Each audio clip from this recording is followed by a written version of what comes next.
Do you remember last, I wanted to ask, did anybody do that magic trick? No? If you're here on the very last day? Oh, that's too bad. The second last day, remember we talked about those, we did those three sort of stories. Like the first story was about chess. I know a couple of you weren't here, but remember the story that we talked about chess with the rice?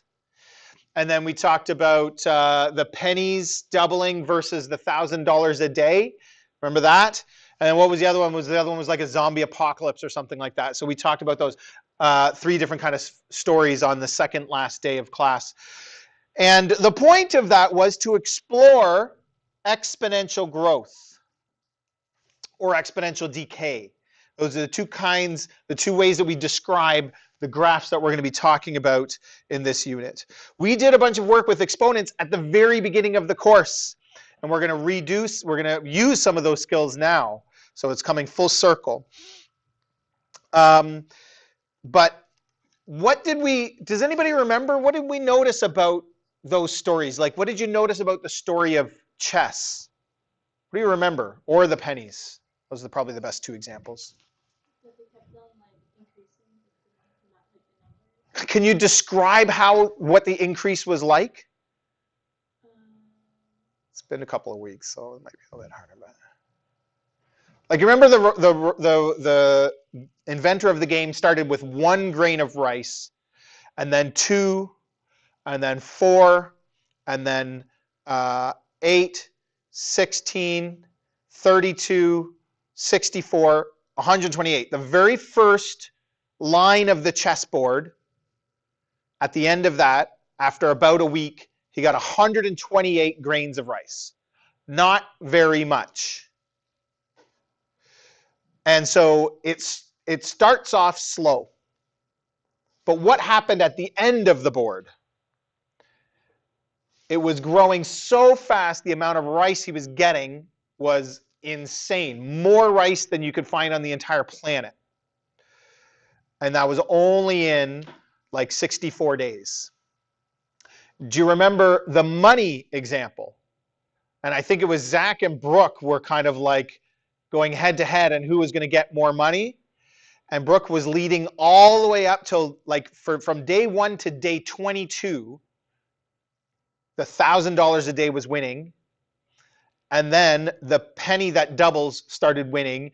And by the end, the $1,000 a day was $30,000 because it was for 30 days. And the penny doubling every day for 30 days grew to 350,000 or something like that, if I remember correctly. So it started off really slow. After a couple weeks, Zach was at like $15.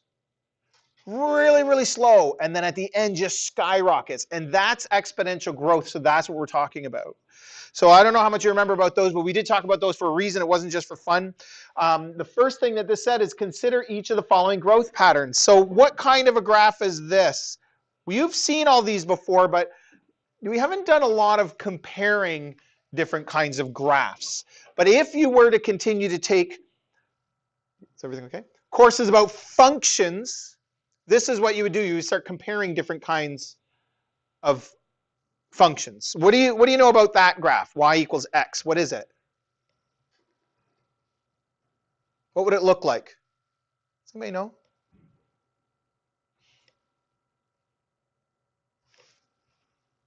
From grade 9.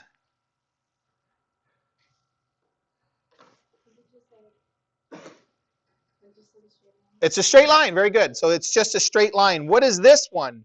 Y equals x squared. You probably know what that one is. It's a parabola, so this is quadratic. And what is this one? This is the one that we're going to be exploring today. 2 to the x is exponential because the x is in the exponent. So this one is linear. We call it, linear. It's a straight line. And it has a degree of 1. We've talked a little bit about that. I know not a lot, not in this course. This one's quadratic. It's a parabola.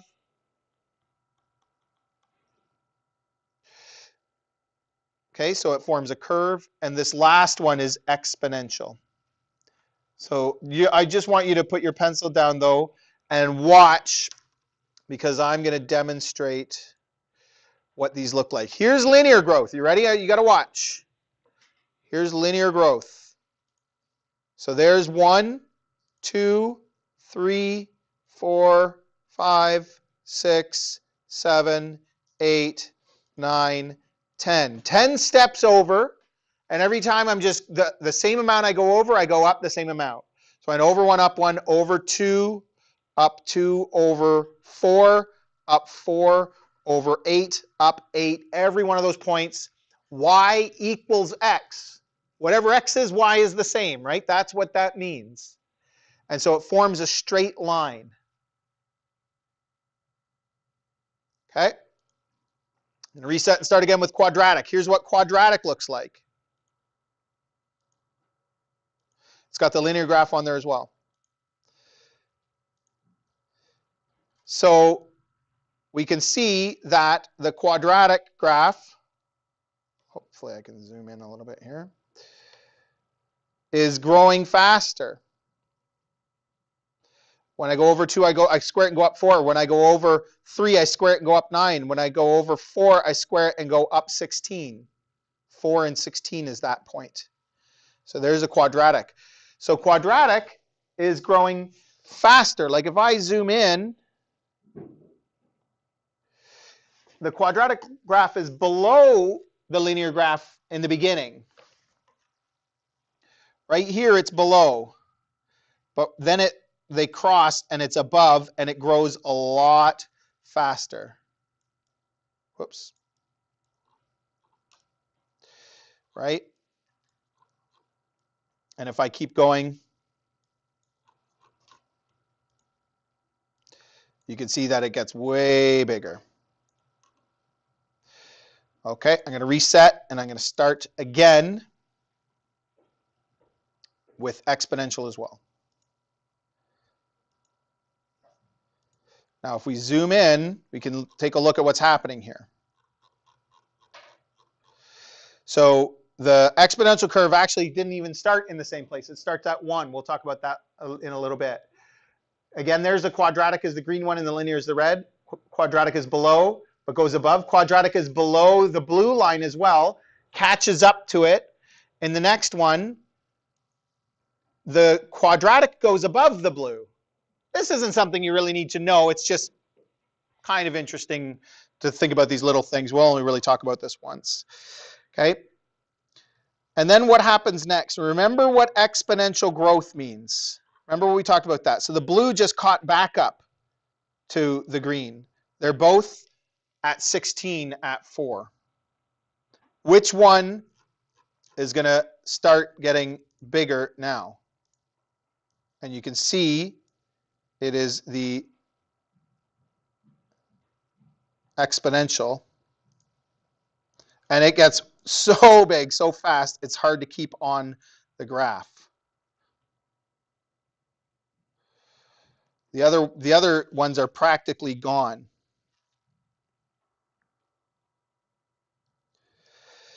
So that's exponential growth. A big part of these functions that we're going to talk about is thinking about how fast they grow.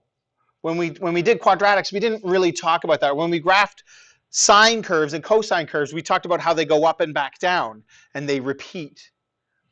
When we talk about linear graphs, we don't really. We just talk about slope and y-intercept.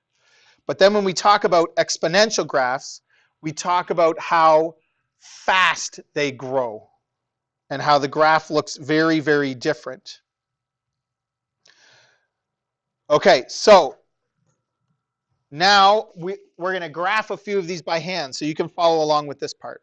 So it says graph each of the following. On one page we'll do one, on the other page we'll do the other. So on this page we're going to do 2 to the x.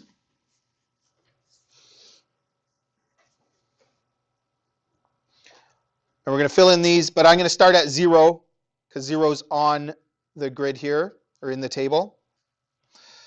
So it's 2 to the x. If x is 0, I do 2 to the 0. And I can use my calculator for this, but this is what we did way back at the beginning of the course. Does anybody remember what 2 to the 0 would be? 1. Because anything with an exponent of 0 is 1. 5 to the 0 is 1. 10 to the 0 is 1. A million to the 0 is 1. That was one of the things we talked about at the very beginning of this course. Okay? And then from there, I'm going to go up to 1. So 2 to the 1. And this is where our understanding of exponents should start to kick in, and we should be able to do some of these in our head. But if you can't, you can always use your calculator. But what is 2 to the 1?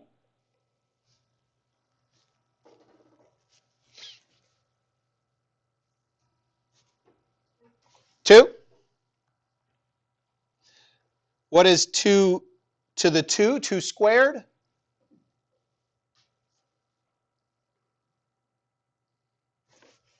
4.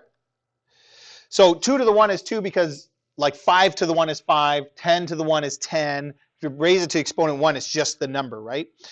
2 to the 2 is 2 times 2. 2 to the 3 is 2 times 2 times 2. So that's going to be 8.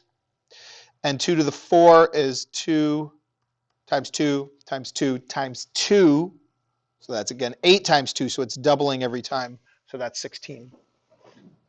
Now we skipped over these first two sections. So what is 2 to the negative 1? Or, whoops, if I go count backwards and I go to negative 1, what's 2 to the negative 1? What do you remember about negative exponents? Here's going to be your quick refresher again. If most of you or everybody has a calculator that will do it for you. So you could punch in 2 exponent negative 1 and it'll spit out an answer. But we can evaluate this in our heads if we remember the rules. Does anybody remember what you do with the negative exponent? It's a long time ago. We haven't used it since the very beginning. Very good. It flips the fraction. So the base is 2 over 1, so it becomes 1 over 2 to the 1. And the only reason why we're talking about this is good review for the exam. If you were doing this on a quiz or a test for this unit, you could use your calculator. So you don't have to remember this, and I'm going to write it as a decimal. And so negative 2 would be 2 to the negative 2, which would be 1/2 to the positive 2. So I took 2 over 1 and flipped it to 1 over 2. And then changed the sign to positive. So that's 1 over 4, which is 0.25.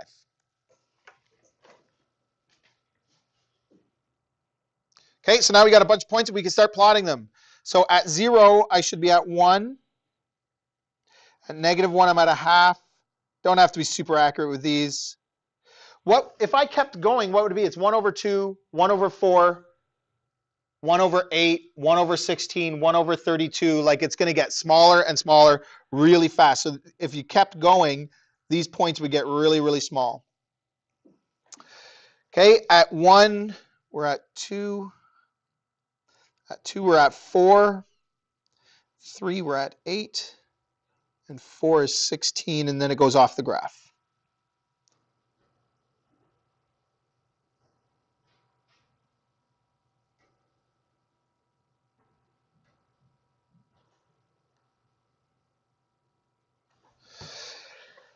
And we saw this when we talked about those. We actually graphed a couple of these, if you remember with your Chromebook. We graphed a couple of these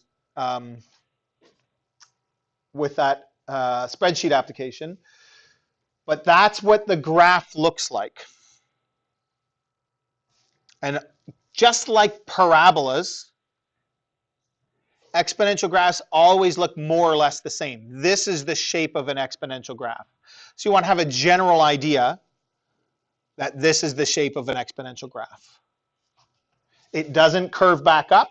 If these keep getting more negative, what's going to happen to the y values? Is it ever going to curve back up like a parabola? No, these are going to keep getting smaller and smaller and smaller. Will they ever be negative? If I do 2 to the negative 3 or 2 to the negative 4 or 2 to the negative 100, because this is my x, so x will be negative. Would y ever be negative? Does that ever make y negative? No, because negative exponents just flip the fraction. It's just going to make it really, really small, 1 over 2 to the 100. It's just going to be really, really small. but it'll actually never be 0, and it'll never be negative. What do you think about that? Okay, so I want to write out a few things here.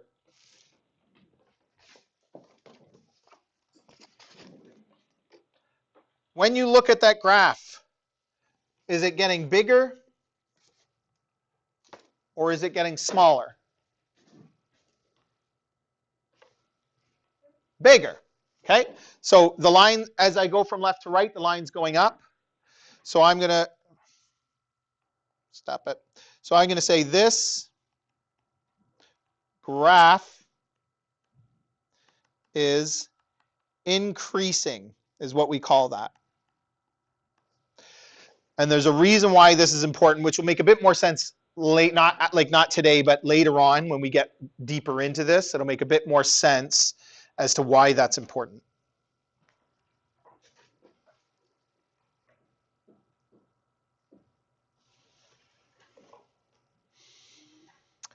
But you can see that as I go this direction, it's getting bigger, right? The graph is going up like that. Where's the y-intercept?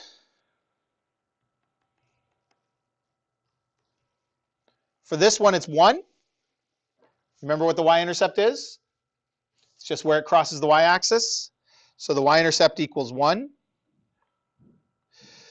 This graph doesn't happen to have any x-intercepts. You could have exponential graphs that do have x-intercepts.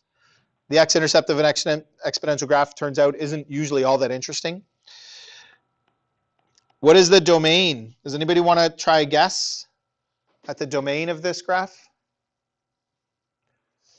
The possible x values. What are the x's?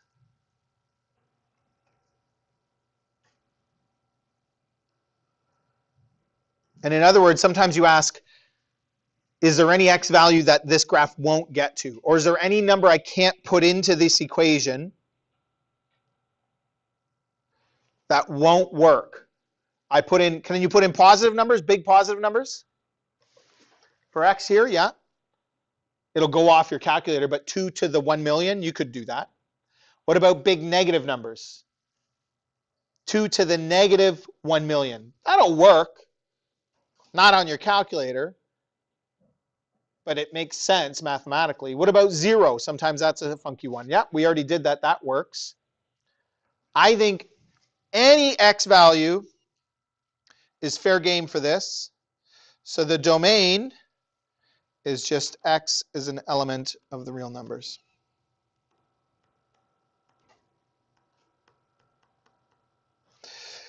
Now what about the range? Are there any y values that this graph won't be?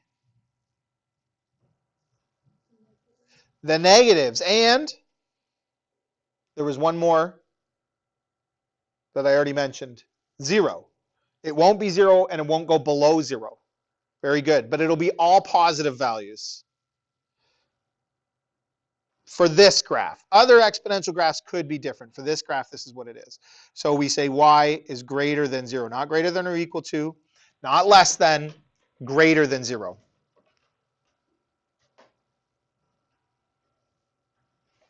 Any questions so far?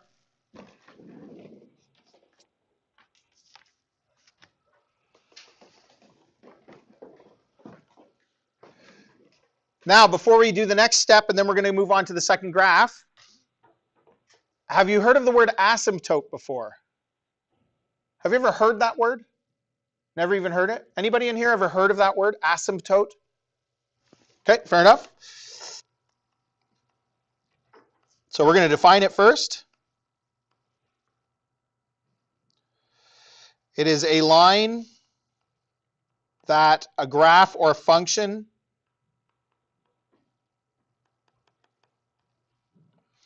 approaches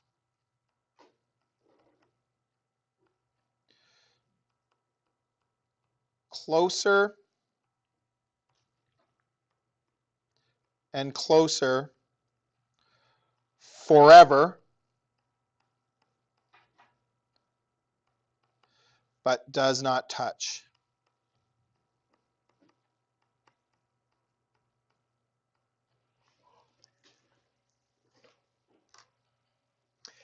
but it keeps getting closer and closer and closer and closer. And it's got a strange spelling, asymptote.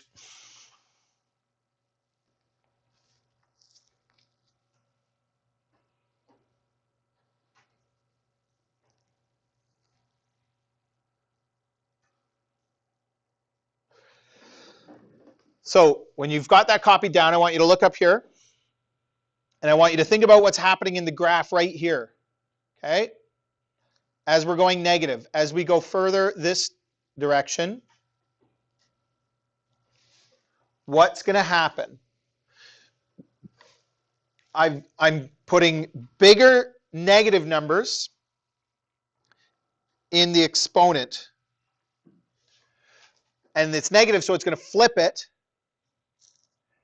And it's going to be like 1 over 2, then 1 over 4, then 1 over 8, then 1 over 16, then 1 over 32. So the bottom number is getting bigger, which means the whole fraction is getting smaller, right? Think about that. What's smaller, half or a quarter? A quarter is smaller than a half, but 4 is bigger than 2. So when you put it in the denominator, it flips things, right? And if these numbers in the bottom keep getting bigger and bigger and bigger and bigger, the top doesn't change, the bottom number gets bigger and bigger and bigger and bigger forever, it's going to get closer and closer and closer to 0, but it'll never actually be 0. On our graph, it might look like it touches. And even if you did it on a computer, because it gets so small, it would look like it's touching the x-axis. It would look like 0, but it's not. It's getting closer and closer and closer and closer, and forever. It'll keep getting closer and smaller and closer to 0, but it'll never touch 0. That's what an asymptote is. Okay, and it's a fairly special property in mathematics. So what is the asymptote of this graph? It certainly has one, and it's the line y equals 0. Okay, so it's a line. So we don't just say the asymptote is 0. We have to say it as an equation because asymptotes are always lines, not a value, not a point. And there's all different kinds of asymptotes that you could have. So we say it as a line. But ours for exponential functions all have similar asymptotes, so it won't be super complicated for us. But that's the asymptote. Any questions about that? All right, on the other page, we're going to go through the same thing, but this time for 1/2 to the x. Oh, and I'm going to move the 0 here down to there. So this will be 1, this will be 2, this will be -1, this will be -2, -3, -4. Use your calculator if you have to. If you can do it in your head, that's fine. I want you to get started on this one and give it a try, just to at least get started, then we'll take it up together.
So we'll talk about it together when we get there. If for now, if you just want to use your calculator, do that. It'll be good practice anyway. You probably want the decimal version, so if your calculator is giving you a fraction, then you want to know how to convert it to a decimal. All you do is you get 1/2, which is the same as 0.5, to the exponent of whatever the x is. So 0.5 exponent -4. Punch that into your calculator. Write down the answer.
Okay, a lot of you got most of this done. Let's take a look at some of these together. I'm going to kind of pick and choose some different ones.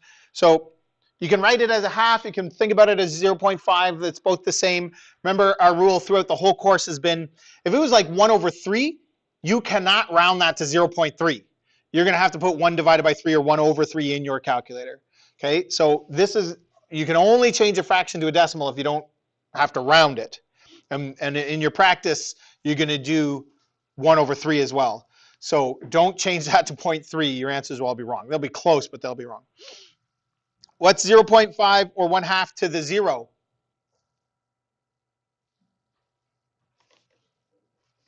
One, because anything to the 0 is 1. What's 1/2 to the 1? Well, it's a half, which is 0.5. What's 1/2 to the 2? Well, that's like 1 squared over 2 squared. 1 squared is 1. 2 squared is 4. So it's 1/4. And again, this is just, you can use your calculator for this, but this is a quick review that we do know how to evaluate exponents, even of fractions, sort of in our head, as long as you can do the multiplying, which for this, obviously, you could, the numbers are small enough, right? But that's something that shouldn't be a mystery, why 1/2 to the 2 is 0.25. Now, what about this? Well, this is, I should write this as 1/2, 1 over 2 to the negative 1 is the same as 2 over 1 to the positive 1. So if you punch that into your calculator, 0.5 to the negative 1, you should get 2. And if I come up here, 1/2 to the negative 4 is 2 over 1 to the positive 4, and 2 to the 4 is 16. And then this one worked out to be 8, and this one worked out to be 4, and that one's 2. So those are the values that you should have got. Well, let's go ahead and graph them.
And it should look something like that.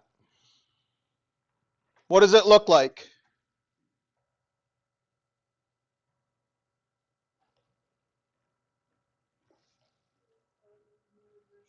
Yeah, very good. And that's exactly right. It's like a mirror version of the first one. So if we plotted them both on the same axes, which you're going to do some of that in your practice, you would notice that they're very similar, but one's going one way and the other's going the other way, kind of thing. Okay. Otherwise, they are, and even if you look at the values, 0.25, 0.5, 1, 2, 4, 8, 16. 0.25, 0.5, 1, 2, 4, 8, 16. Same values, just flipped to the negative or the positive. Now, would you say that this graph is getting bigger or getting smaller? And you might say, well, it depends on which way you look. But if the first one was getting bigger, then what's this one doing? It's getting smaller. Okay? And in math, we're not getting into this too deep, so it's not a big deal. But just so you know, in mathematics, we do have a standard where we say a graph is increasing or decreasing, always moving left to right. We always think about as the x's go from small to bigger, what's the y doing? And so in this case, it's getting smaller. And when we talked about this last week, or 3 weeks ago now, or 2 weeks ago, again, it wasn't just for fun that day where we talked about chess and we talked about some of those stories. It's because that gives you an idea of what actually happens with exponential growth and decay. It either gets really big really fast, or it gets smaller. And the zombie apocalypse example that we did was an example of it getting smaller. Started off with 7.7 billion people or something like that. And after, what was it, 1,100 days thereabouts, 11 or 1,200 days, we got down to 0, right? Do you remember that? And so it decreased the whole time. The population didn't start to go back up. Unfortunately, the zombies got us all. Okay, so there's your curve showing that happening. And there are all of these real life applications of what we call exponential growth, like money growing, or exponential decay, like we saw. So this graph is decreasing.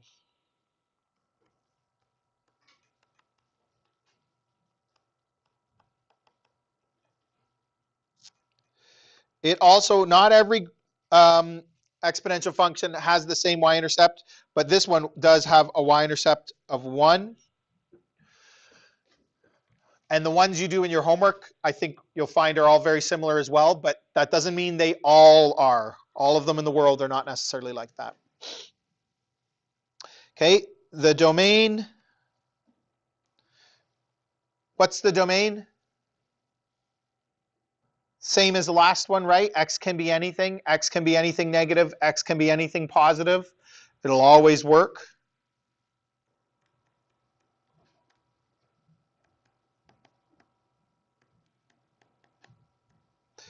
What's the range?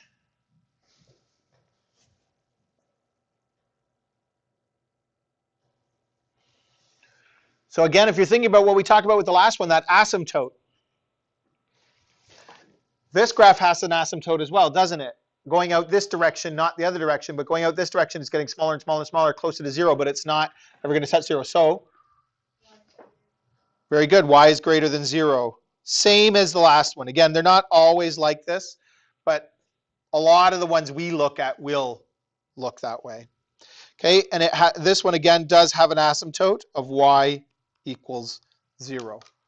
So this graph, as x gets really, really, really big, y will get really small but stay positive. It'll never be 0, but it'll keep getting closer. The bigger your x gets, the closer to 0 the y will get.